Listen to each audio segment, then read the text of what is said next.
Allahu Allahu Allahu Allah Allahu Allahu Allahu Allah Allahu Allahu Allahu Allah.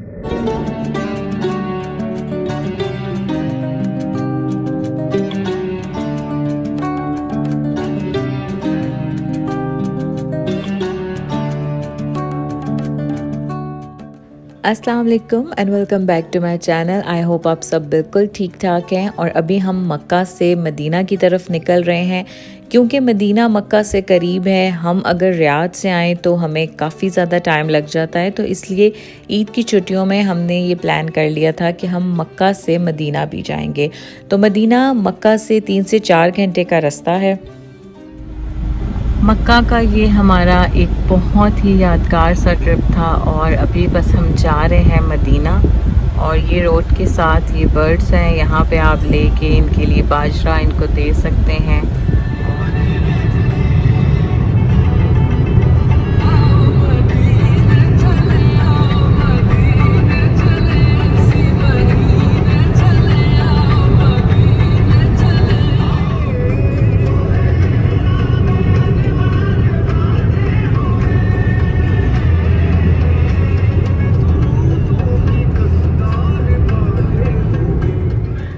रास्ता क्योंकि इतना ज़्यादा नहीं है इसलिए हमने सिर्फ एक ही जगह स्टॉप किया था, वो भी सिर्फ पेट्रोल के लिए। लेकिन गर्मी बहुत ज़्यादा थी तो इसलिए हमने सोचा कि यहाँ से कुछ ड्रिंक्स बाय कर लेते हैं। और मदीना में किस तरीके से आपको अपॉइंटमेंट मिलती है या मदीना में नमाज़ों के लिए भी अपॉइंटमेंट लेनी पड़ती है, ये सब मैं आपको आगे साथ साथ अपने व्लॉग में बताती जाऊँगी। और ये भी बताऊँगी कि हमने कौन सा होटल बुक कराया था और क्या क्या चार्जेस हैं।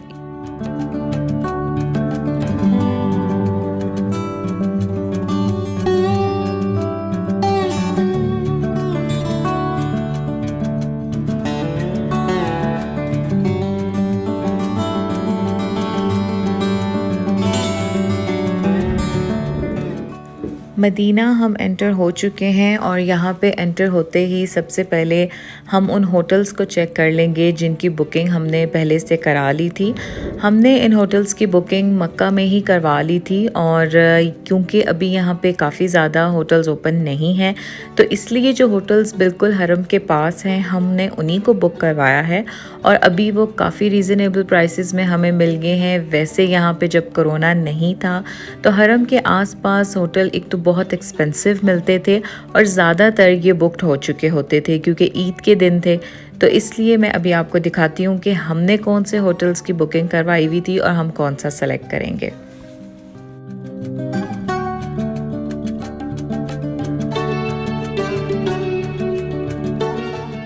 अभी सबसे पहले हम इस होटल को चेक करने आए हैं और अभी सिस्टर गई हुई है रूम्स चेक करने।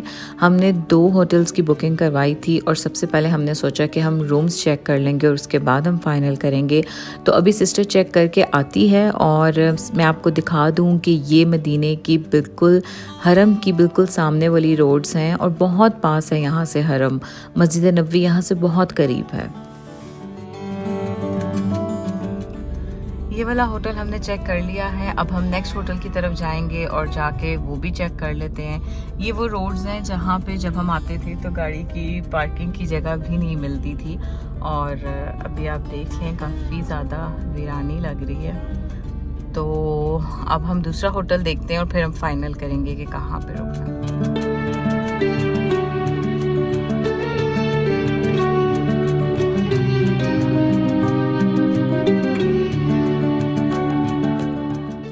जैसा कि बहुत से लोग कहते हैं कि मदीने की गलियों में बहुत सुकून है और यहाँ पे आके आपका दिल बहुत ही पुरसकून हो जाता है।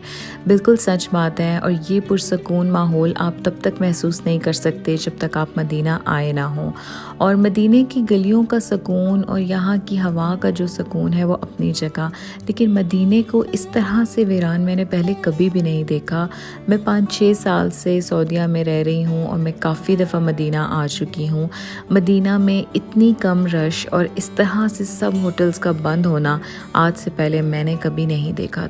ये वो सब रोड्स हैं जहाँ पे हर टाइम रश रहता था, गहमा गहमी रहती थी, नमाजी नमाज के टाइम जा रहे होते थे, ये शॉप सारी ओपन होती थी। आधे से ज़्यादा होटल्स यहाँ पे बंद हैं और जैसा कि मैंने पहले जो आपको होटल दिखाया, एक वहाँ पे वो ओपन था और बाकी आपने देखा कि उसके इर्द गिर्द भी काफ़ी होटल्स क्लोज थे।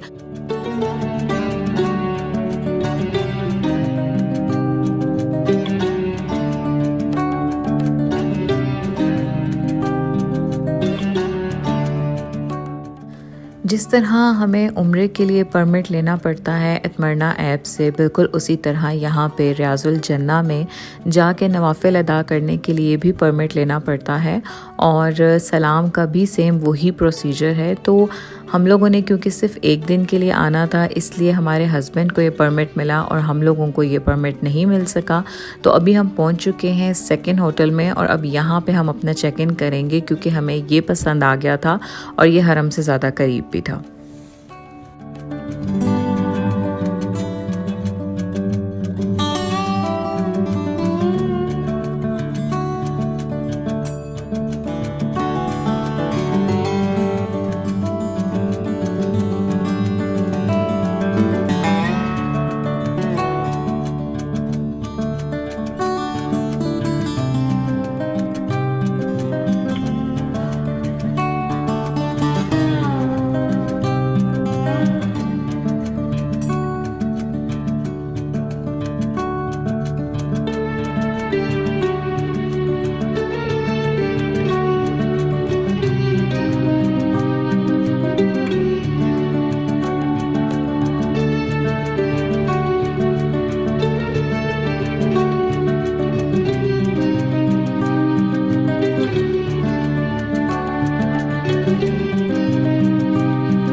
रूम से रिलेटेड सारी डिटेल्स मैं आपको एक अलहदा वीडियो में दिखाऊंगी। हमने जो रूम लिया था वो हरम व्यू के साथ था और उसकी क्या प्राइस थी, वो सारी डिटेल्स एक अलहदा वीडियो में, इसलिए क्योंकि ये वीडियो बहुत लंबी हो जाएगी।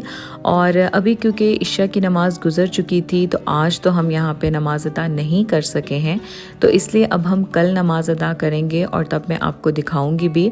अभी क्योंकि हमारे पास यहाँ पे करने के लिए कुछ नहीं था तो इसलिए हम जा रहे थे मदीना की कुछ गलियों में, यहाँ की शॉप्स देखने, यहाँ के कौन कौन से बाज़ार ओपन हैं, बस ये चेक करने हम जा रहे थे। तो मैं अब आपको दिखाती हूँ कि कौन कौन से बाज़ार हैं जो ओपन है, क्योंकि यहाँ पे बहुत लिमिटेड शॉप्स ओपन थी।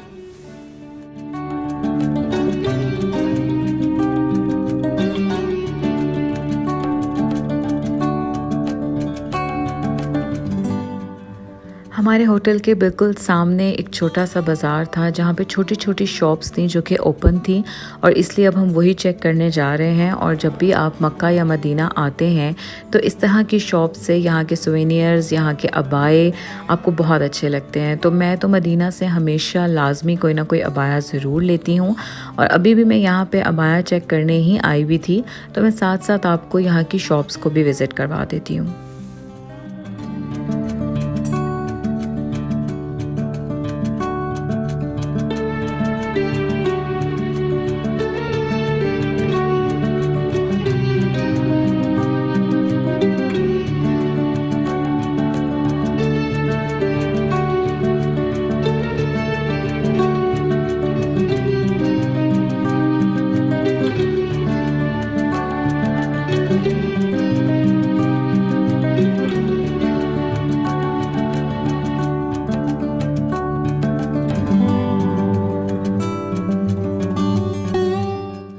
मुझे यहाँ से एक बहुत ही अच्छा बखूर और जाय नमाज़ मिल गई थी। वैसे तो जब यहाँ पे बहुत ज़्यादा रश होता है तो ये लोग बिल्कुल भी रेट्स भी कम नहीं करते और काफ़ी हाई रेट्स भी होते हैं इनके, लेकिन अभी क्योंकि इतनी ज़्यादा यहाँ पे लोगों का आना जाना नहीं है और काफ़ी टाइम से जो है इतनी ज़्यादा रश भी नहीं होती इन शॉप्स पे, तो काफ़ी रीज़नेबल प्राइसेस में मुझे ये दोनों चीज़ें मिल गई। और अभी हम यहाँ पे ढूंढ रहे थे अबाय।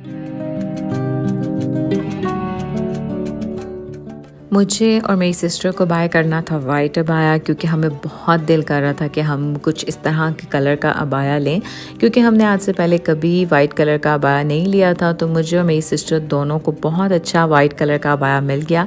मैं आपको होटल में वापस जाके दिखाती हूँ कि मेरा अबाया कैसा सा था। हम लोगों ने क्योंकि अभी खाना खाने जाना था तो बस अभी हमने जितनी शॉपिंग करनी थी वो हमने कर ली और अभी हम यहाँ पे बैठ के बिल्कुल रोड के साथ वेट कर रहे थे। सिस्टर के हस्बैंड आएंगे यहाँ से और फिर हम जाएंगे पाकिस्तानी एक यहाँ की रेस्टोरेंट में खाना खाने, और मैं आपको आगे चल के दिखाती हूँ कि पाकिस्तानी उस रेस्टोरेंट का खाना कैसा सा था।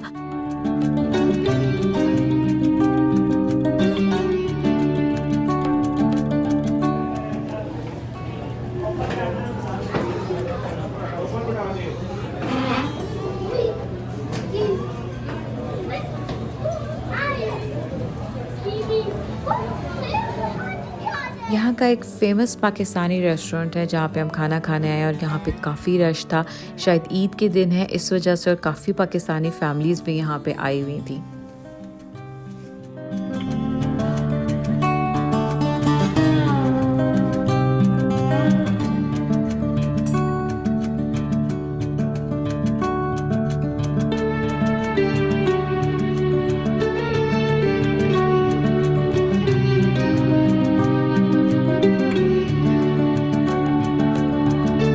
मदीना मार्केट से मैंने ये अबाया बाय किया है और ये क्रिंकल का कपड़ा है, ऑफ वाइट सा इसका कलर है और ये इसका साथ स्टोल है, लेकिन ये प्योर वाइट में है, लेकिन इसके साथ मैचिंग में ठीक लग रहा है। और ये 70 रियाल का अबाया मैंने यहाँ से बाय किया है और साथ मैंने एक ये बखूर लिया है जो बिल्कुल काबे के गुलाफ की खुशबू है, और अब मैं इसको जाके घर में ट्राई करके देखूँगी कॉइल पे और फिर देखती हूँ कि इसकी कैसी सी खुशबू। और ये मैंने 20 रियाल का बाय किया था उस शॉप से। तो ये थी मेरी मदीना की शॉपिंग। मैं जब भी ट्रैवल करती हूँ तो अपने साथ कोई कैंडल या इस तरह की फ्रेगनेंस स्टिक्स लाजमी रख लेती हूँ, क्योंकि कभी कभार होटल बहुत अच्छा भी हो तो वहाँ की फ्रेगनेंस आपको इतनी अच्छी नहीं लग रही होती। तो अभी बस हम वापस आ गए थे और काफ़ी ज़्यादा थक चुके थे। हमारे रूम से इस तरह का हरम का व्यू नज़र आता है, वो मैं आपको इंशाल्लाह नेक्स्ट डे की मॉर्निंग में दिखाऊँगी कि प्रॉपर ये कैसा व्यू आ रहा था।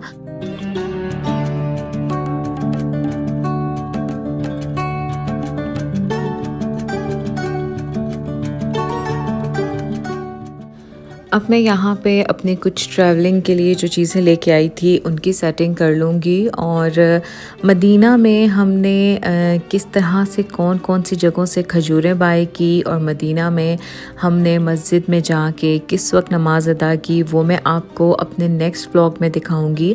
और मेरे नेक्स्ट व्लॉग ज़रूर देखिएगा, और कोई भी इंफॉर्मेशन अगर आपको यहाँ से रिलेटेड चाहिए तो मुझे कमेंट सेक्शन में ज़रूर बताइएगा, मैं आपको उसका आंसर ज़रूर दे दूँगी।